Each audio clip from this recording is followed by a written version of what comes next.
Olá, pessoal! Sejam todos bem-vindos! Eu sou o professor Michael Maciel e essa é mais uma aula da sua trilha de movimento sustentável, pessoal. Nessa aula de hoje nós vamos falar o quê? Sobre as suas fontes de energia, as suas matrizes energéticas, a sua matriz elétrica. Então faremos um contraponto da matriz energética e da matriz elétrica. Você ainda verá sobre um detalhamento a respeito dessas matrizes energéticas, como cada uma delas se comportam, como funcionam, se há vantagens, né? Se há desvantagens, tudo bem? Então vai ser uma aula bem interessante. Essa é uma aula de continuação, porque a aula passada nós falamos o quê? Sobre uma ótica física, sobre a energia. Então, dando continuidade a esse raciocínio, na aula de hoje é o quê? Um detalhamento sobre as matrizes energéticas, tudo bem, pessoal? Vamos na tela! Olha só, fontes e aplicações de energia elétrica no mundo. As fontes de energia elétrica são o quê? São recursos da natureza ou artificiais utilizados pela sociedade para a produção de algum tipo de energia. Cuidado com a palavra produção, né? Porque na verdade ela significa, nesse contexto, transformação. E é utilizada com o objetivo de propiciar o deslocamento de veículos, gerar calor, produzir eletricidade, né? E para os mais diversos fins. Então, olha só, vem aqui comigo. Quando a gente fala que o produzir, não é que a gente vai criar energia. Eu já bati nessa tecla em outra aula e eu vou enfatizar isso aqui para você. Nós simplesmente temos a criatividade e a capacidade de cada vez mais criar técnicas para converter a energia, tá? Ou seja, converter a energia com o menor impacto possível para o meio ambiente. Tudo bem, pessoal? Vamos nessa, manda na tela. Os meios de transporte, de comunicação, residências, industriais, comércio, agricultura e vários campos da sociedade dependem totalmente da sua disponibilidade de energia, tanto na eletricidade quanto para os combustíveis. Com o crescimento socioeconômico de diversos países, a cada ano, procura o quê? Por recursos para a geração de energia. Cresce, elevando o caráter estratégico e até mesmo disputas internacionais em busca desses recursos. Então, as novas formas de produzir energia ou de gerar energia vai gerar uma certa competição entre países, uma competição tecnológica.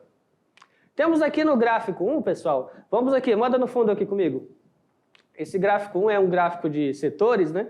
O pessoal fala gráfico de pizza. Aí, olha só, a maior fatia aqui, ó, petróleos e derivados. Então, esse gráfico é o quê? Matriz energética brasileira, tá? Lá em 2021. Então, temos aqui petróleos e derivados, 34,4%, a maior fatia. Aí temos aqui, ó, aqui, pessoal, ó, derivados da cana-de-açúcar, 16,4%, tá? Aqui, primeiro é o quê? 34,4%, o segundo, 16,4%. Aí temos aqui, olha só, cadê?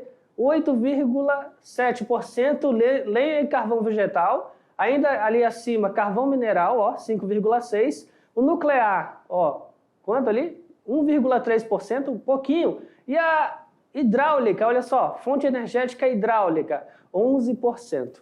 Aí você fala, professor, aqui no estado de Rondônia, você tem o quê? Usinas hidrelétricas, tem termoelétrica? Tem termoelétrica? Temos fontes de energia fotovoltaica, né? Então, dentro desse gráfico, o seu estado aqui, ó, ele está sendo representado o quê? Apenas 11%, né? Não é isso? Mas a maioria da produção da sua matriz energética é o quê? Derivados do petróleo. Vamos lá, pessoal, manda na tela. Então, esse gráfico é interessante porque mostra essa distribuição, né, bem desigual. É uma característica que está em mudança, né? A cada ano ou a cada ainda década isso pode passar por transformações. Aqui temos um comparativo do que seria a matriz elétrica, já em 2022. Nesse caso, olha só, manda no fundo aqui. Nesse caso, perceba que a matriz elétrica ela está o quê? 56,8%, né? Hidrelétrica. Vai ser baseada em hidrelétricas. Você vai ter aqui eólica em 10,6%, ó. Biomassa 8,2%, solar apenas 2,5%. Aí você fala, então aquele pessoal que tem as placas fotovoltaicas, essa matriz energética ainda está sendo pequena, né? Em comparação, por exemplo, a hidrelétrica ou a biomassa. Ó, o gás natural, 12,8%.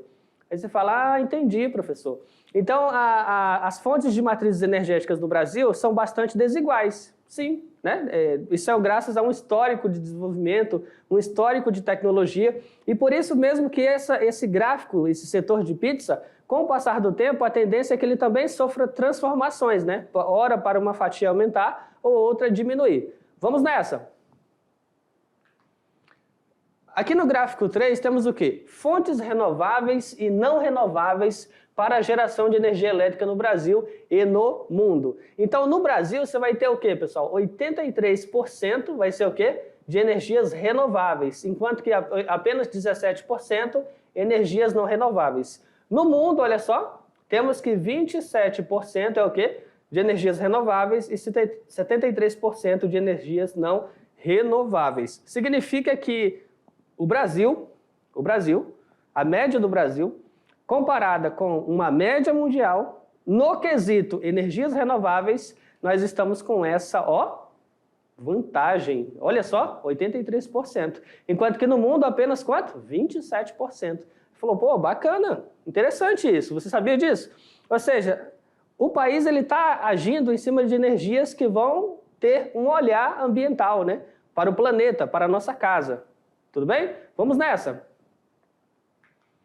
No Brasil, a fonte de energia mais utilizada é a hidrelétrica. No entanto, problemas atuais como a escassez da chuva e, consequentemente, a evaporação das águas dos rios têm levado ao desenvolvimento de outras fontes de energia, né? Alternativas, por exemplo, a solar e a eólica. Aí se você for refletir sobre isso, você de repente pode ficar pensando assim, ah, professor, então se a energia hidrelétrica ela vai ser a fonte renovável, energia limpa, né? Quase não vai ter impactos, e eu falo quase porque ela tem alguns impactos, a gente vai falar, mas ela quase não vai ter impactos. Então, por que todo lugar, todo país, todo estado não investiria em hidrelétrica? Pessoal, para poder investir em hidrelétricas, você tem que ter o quê? Tem que ter uma disponibilidade, tem que ter uma malha, né? Hidroviária, no caso, tem que ter uma malha disponível para isso. Então, assim, não é todo país que tem essa disponibilidade de recurso natural, essa fonte, né, de força ou energia potencial das águas. Então, o Brasil ele é muito rico nisso. Se ele tem disponibilidade, ele pode muito bem saber utilizar ou explorar essa disponibilidade. Alguns estados do Brasil não vão ter, então eles vão ter que apostar em outra forma de energia, tá? Alguns países quase não vai ter rio ali passando sobre ele, que ele não possa aproveitar uma hidrelétrica, ele vai ter que apostar em outra forma de energia. Se ele não aposta em outra forma de energia, ele vai ser obrigado a o quê? Comprar a energia dos seus vizinhos, tudo bem? Vamos nessa. Energia eólica, a primeira delas aqui, ó. A energia eólica, pessoal, vai ser o quê? É produzido pela força dos ventos, utilizada para bombear água e produzir eletricidade. Muitos países estão escolhendo a energia eólica, né, por ser uma fonte limpa e de fácil o quê? Implementação, tudo bem? Uma fonte de energia limpa e fácil implementação. Então você vai ter o vento aqui, ó, a força do vento é uma corrente de convecção, e essa corrente de convecção vai girar as pás, ok? E o giro das pás está acoplado a um eixo do rotor, alteração do seu fluxo magnético e indução de corrente. Então aqui, ó, ainda que seja pouco representativa em relação às outras fontes de energia, ela vem ganhando espaço no cenário mundial. E aí manda aqui comigo, vamos lá, manda aqui no fundo, olha só. Aí você fala, novamente aquela questão, já que ela é uma energia, ó, fonte limpa, né? Ah, então é só colocar as pazinhas lá, professor? Então vai gerar, né, a energia, transformar. Bom, não é tão simples. Não é todo o estado brasileiro que tem essa disponibilidade, entende? Então ela vai estar em locais mais propícios a você ter fortes convecções. Porque se você colocar essas pás, né, essas turbinas em estados onde você tem uma baixa convecção ou o vento não seja o suficiente para poder estar gerando, você investiu numa matriz energética que não está dando muito retorno. Agora, por exemplo, naquela região ali do litoral do Brasil, você vai ter fortes convecções, naquela região é interessante ter esse tipo de energia, tudo bem? Então, assim, a vantagem ou desvantagem de tê-la depende do seu recurso, naquele ponto, naquela condição. Tudo bem, pessoal? Eu falei a questão da parte de ser limpa e de ter vantagem, né? Eu falei essa parte aqui. Pequenas desvantagens vai ser a questão do poluição sonora, tá? Então, quem mora muito próximo desse tipo de turbina vai relatar problemas no sentido de estar sendo incomodado pelo barulho, pelo ruído, ok? Essa é uma das possíveis reclamações.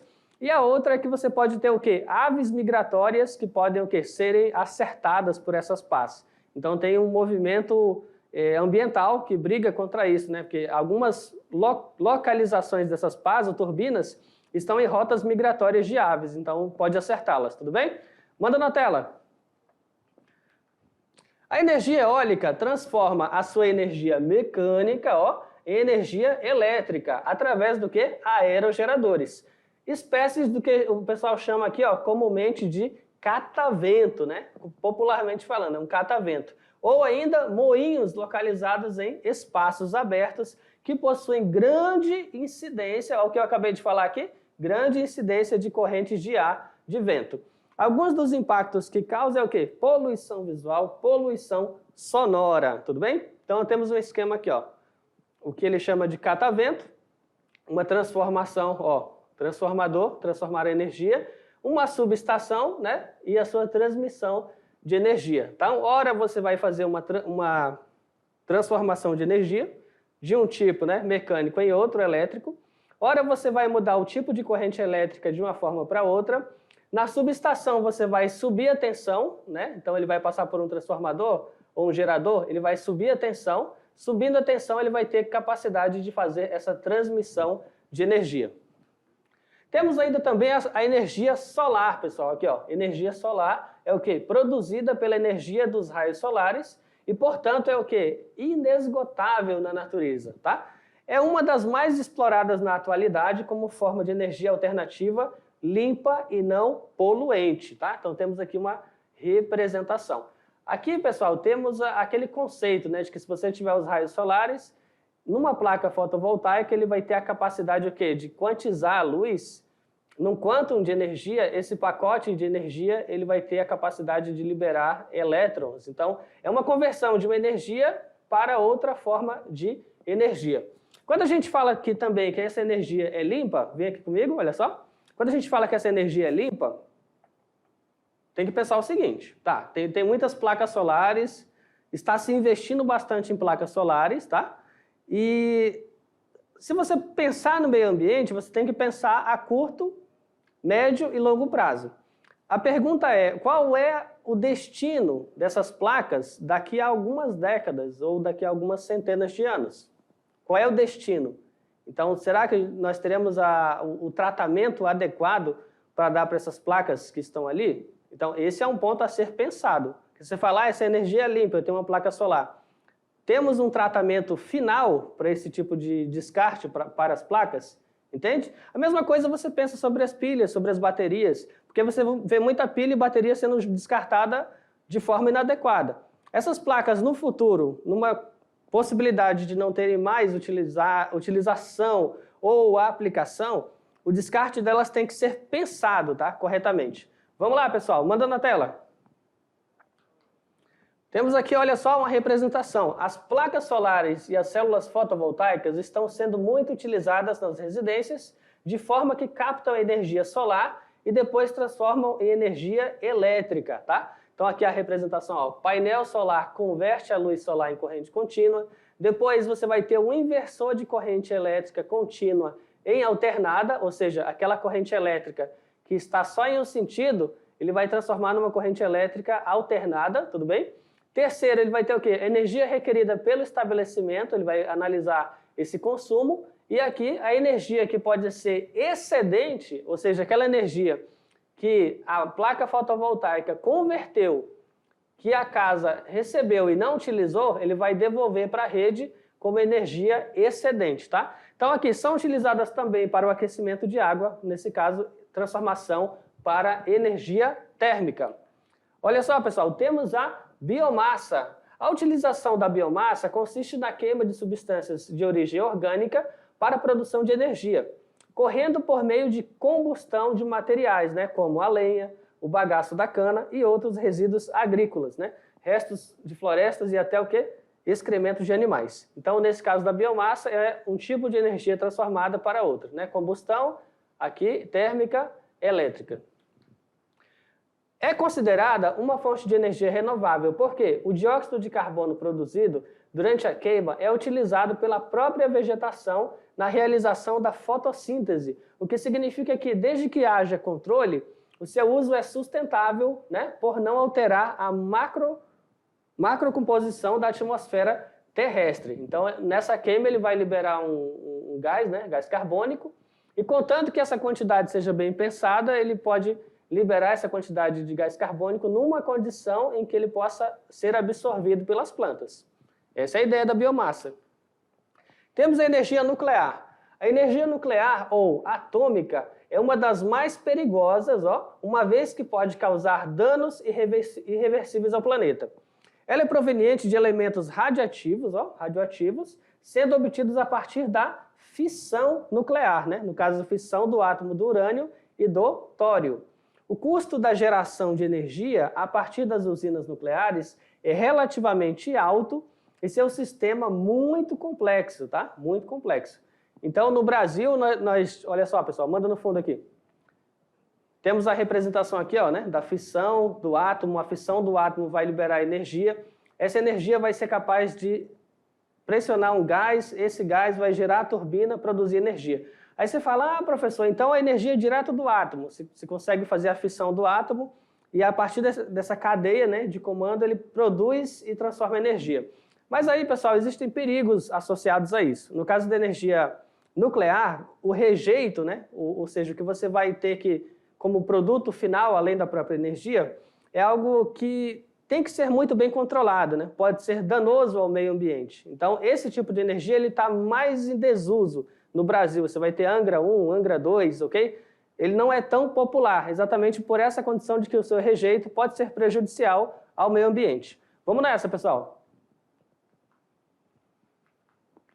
Vantagens. São mais baratas na implementação, manutenção e transporte, são as mais conhecidas e utilizadas em diversos países, uma vez que possuem um elevado rendimento energético, né, em comparação com as energias renováveis. Então, assim, é uma energia perigosa, mas produz bastante energia, né, a partir da fissão. Seu uso tem gerado muitos pontos de trabalho, né, sobretudo em países subdesenvolvidos, contribuindo para a melhoria da economia e da distribuição de renda. Aí você fala, professor, então esse seria o lado bom da energia nuclear. E a desvantagem? Gera o quê? Muitos poluentes, esse é o enorme problema, possui um elevado impacto ambiental, por exemplo, o quê? O aquecimento global, contribui para o aquecimento global, chuva ácida, perda da biodiversidade, bem como o esgotamento das fontes. Os gases liberados pela queima desses combustíveis poluem o ar e contribuem para o aumento do efeito estufa e do aquecimento global. Ou seja, isso é tudo que nós não queremos, né, pessoal? Então, realmente são enormes desvantagens. Muitos acidentes causados pelos combustíveis fósseis e nucleares, né, derramamento de petróleo, explosão de usina nuclear, são extremamente degradantes e podem acabar com o ecossistema ou poluir uma área ao longo tempo. Temos a energia geotérmica. Nesse caso, a energia geotérmica ou geotermal é obtida pelo calor proveniente do interior do planeta Terra. Trata-se de uma fonte de energia alternativa que produz o quê? Eletricidade através das centrais geotérmicas, que perfuram o solo até atingir o interior da Terra. Tá? Olha aqui a representação da geotérmica.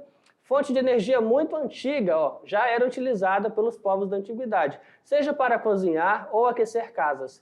Embora seja uma energia limpa, né, ou dita renovável, se utilizada de maneira inadequada, pode trazer diversos danos ao planeta, né?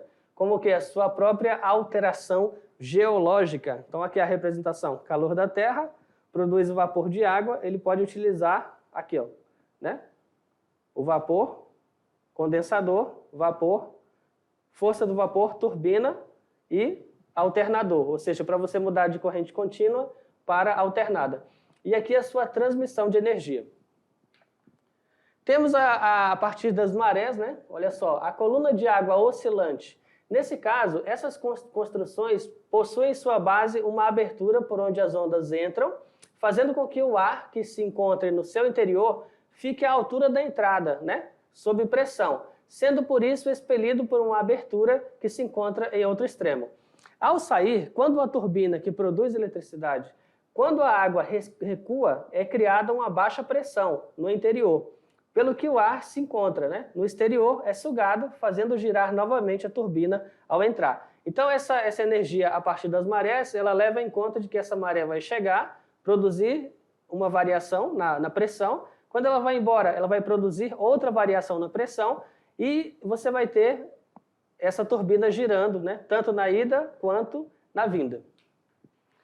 Temos aqui, pessoal, esse gráfico de consumo de energia elétrica no Brasil, ó, mês a mês, de janeiro de 2021 a dezembro de 2021. Perceba que esse gráfico demonstra que a cada mês não é um valor constante, né? Vai ter meses, semestres, onde você vai ter um maior consumo de energia, aqueles meses mais econômicos, ou seja, com redução. O mercado livre, que abastece indústrias e grandes empresas, como shoppings e redes de comércio, avançou 13,6% em comparação anual, consumindo o quê? 22.244 megawatts médios, ou ainda 34,5% do total demandado pelo Sistema Interligado Nacional. Boa parte dessa alta se explica pela entrada de novos participantes nesse segmento, né, nos últimos 12 meses. Se considerássemos o quê? Apenas as cargas que já atuavam no ambiente ao final de 2020, o aumento seria menos intenso, de apenas 2,6%. Aqui, ó, nesse gráfico temos o quê? Consumo para ramos de atividade econômica. Então, aqui, ó, para veículos você vai ter o maior consumo, né? Indústria têxtil, o segundo maior consumo. Metalurgia, o terceiro maior consumo. Então, aqui tem uma sequência, né, de ramos de atividade e a sua representação gráfica em cada um deles. Ou seja, vai ter setores como o caso aqui de saneamento, que vai ser o quê? Apenas 1%. Então, bem inferior, por exemplo, à região do comércio, que é 10%. Vamos lá, pessoal, uma questãozinha Enem. Muitas usinas hidrelétricas estão situadas em barragens.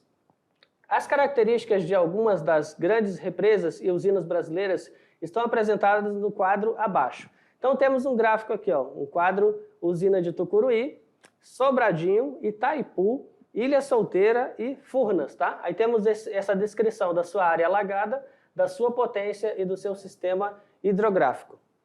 A razão entre a área da região alagada por uma represa e a potência produzida pela usina nela instalada é uma das formas de estimar a relação entre o dano e o benefício trazidos por um projeto hidroelétrico. Então, eu tenho que comparar o que ela produz, né, o que ela tem de bom e o que ela pode ser de não interessante.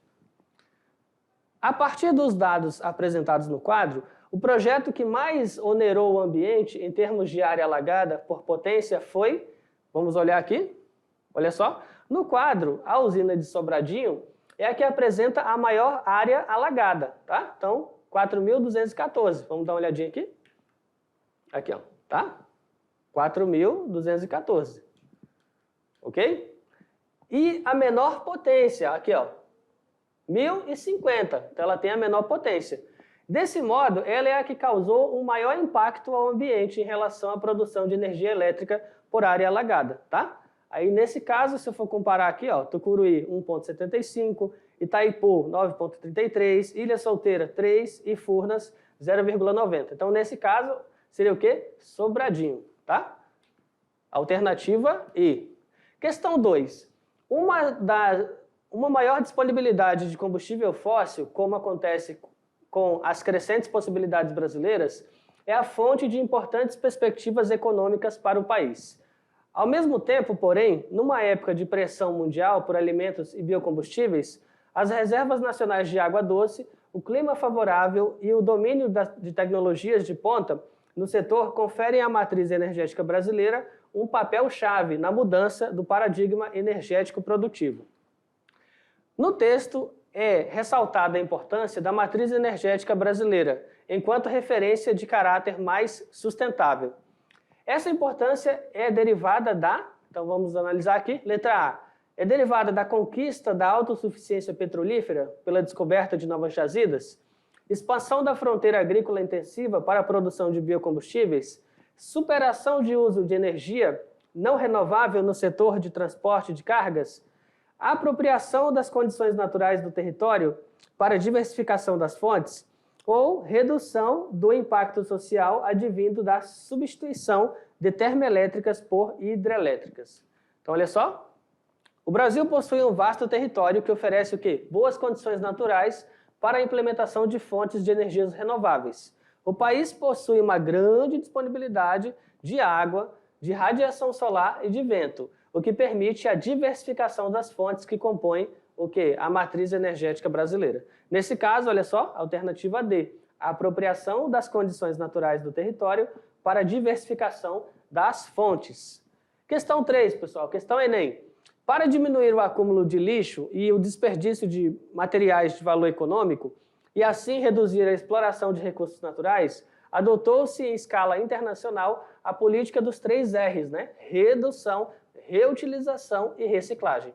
Um exemplo de reciclagem é a reutilização então temos aqui garrafas de vidro retornáveis para cerveja e refrigerante, latas de alumínio como material para a fabricação de iogurtes, sacos plásticos de supermercado como acondicionadores de lixo caseiro, embalagens plásticas vazias e limpas para acondicionar outros alimentos, ou garrafas PET recortadas em tiras para a fabricação de cerdas de vassouras. Então, olha só, o termo reciclagem ele vai dizer o quê? Designa o reaproveitamento de materiais, né, de matéria-prima para a formação de um novo produto. Portanto, a única alternativa que traz o exemplo de reciclagem é o que cita o uso de latas de alumínio como material para a fabricação de iogurtes. As demais alternativas apontam exemplos de reutilização de materiais. Então, nesse caso, alternativa B, latas de alumínio como materiais para a fabricação de iogurtes. Vamos lá, pessoal, questão Enem. Empresa vai fornecer o quê? 230 turbinas para o segundo complexo de energia à base de ventos, no sudeste da Bahia. O complexo eólico Alto Sertão, em 2014, terá capacidade para gerar 375 megawatts, total suficiente para abastecer uma cidade de 3 milhões de habitantes, tá? Então aqui Matos busca bons ventos e fecha contrato, né? Aqui 2012. A opção tecnológica retratada na notícia proporciona a seguinte consequência para o sistema energético brasileiro. Então, letra A, redução da utilização elétrica. Letra B, ampliação do uso bioenergético. Letra C, expansão das fontes renováveis. Letra D, contenção da demanda urbano-industrial. E letra E, intensificação da dependência geotérmica. Segundo o texto, uma empresa fornecerá 230 turbinas para o segundo complexo de energia elétrica à base de ventos. Isso representa um aumento da produção de energia eólica, né? Energia dos ventos, que é uma das grandes fontes de energia renovável, tá? Então aí você vai ter o quê? Alternativa correta, C, expansão das fontes renováveis. Tudo bem, pessoal? Então olha só, vem aqui comigo. Vem aqui comigo. É a sua vez, agora é a sua vez, vamos colocar a mão na massa, pessoal. Agora, olha só, vocês vão fazer a atividade, né, das aulas 37 e 38, sendo elas aqui, você vai fazer uma pesquisa, né, pesquisa sobre a porcentagem da distribuição da matriz energética ou elétrica no estado de Rondônia. Você vai citar, né, quantas usinas hidrelétricas você tem, qual é a produção elétrica ou energética de cada uma delas, vai analisar se no estado possui termoelétrica, qual é a termoelétrica, qual é a sua capacidade, vai comparar a vantagem ou desvantagem da existência dessa termoelétrica, tudo bem? Ainda vai o quê? Num segundo momento, você vai analisar se você conhece ou já viu uma placa solar ou fotovoltaica, vai fazer uma pesquisa sobre a Rovema Energia e descobrir qual é a capacidade de energia deles, vai fazer o quê aqui, do seu ponto de vista, né? Essas fazendas de energia solar, elas colocam algum risco ao meio ambiente, então você vai fazer uma pesquisa, vai analisar isso e discutir. Tudo bem, pessoal? É isso. Tchau, tchau, pessoal. Até a próxima.